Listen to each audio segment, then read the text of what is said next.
kind of fun right here. Another knockout for Kai France. So I guess what are the emotions? I know the team might be a little low right now after Israel's performance, but for yourself, after this long layoff to come back and get a performance like that. Yeah, it's just proud of myself, proud of my team.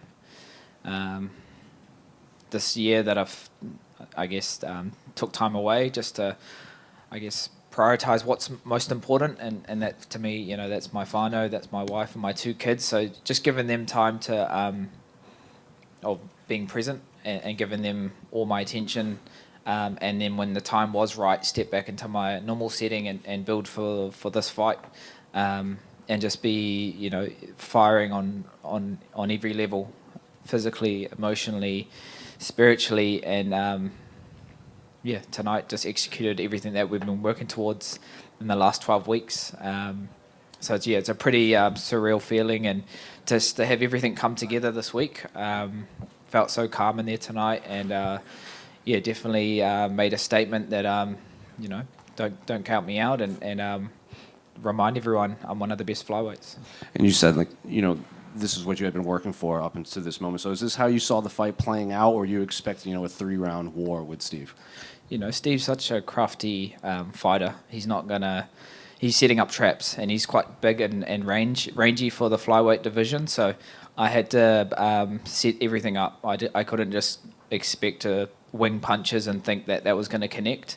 And I had to listen to my corners. The advice from Eugene and the rest of our coaches: just touch him, go to the body, and set up your second phase. That first phase isn't going to be there because he's going to pull back or drift or do something to evade. But if I set it up with something and then come in and commit, I knew tonight I would land that shot.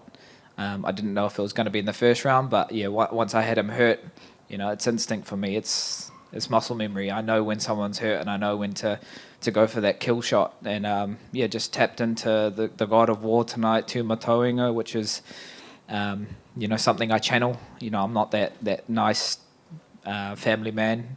When I step in there, I'm that warrior version of myself, and very thankful to get it done tonight. And what do you want next for your career? Because you were one of the few flyweights that survived that initial flyweight exodus, and you've fought pretty much everyone in that top 10. Are you looking for these rematches to get wins back? Are you looking for new faces? You just want a quick route to the title? What do you want for you?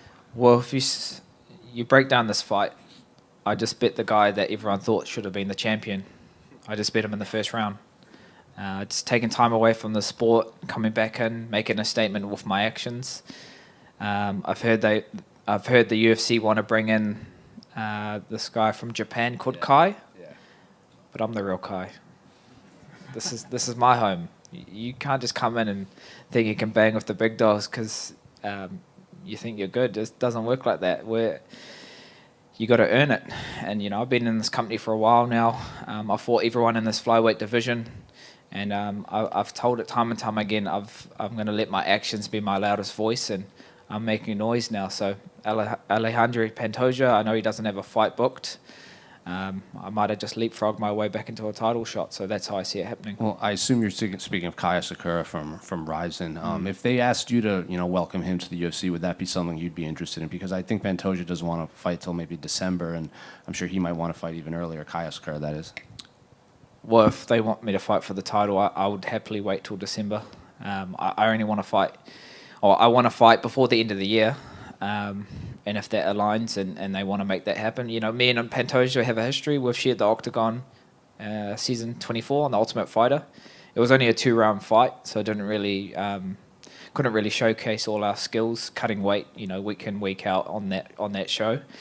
But I know him. He's done really well in the UFC, and being as a champion now, nothing but props. And he's a dog, and I love his fight style. But I feel like I can be the one to take him out. He hasn't fought me in the UFC properly yet, so if he wants, let's do it. If the UFC want to make it, let's do it in December.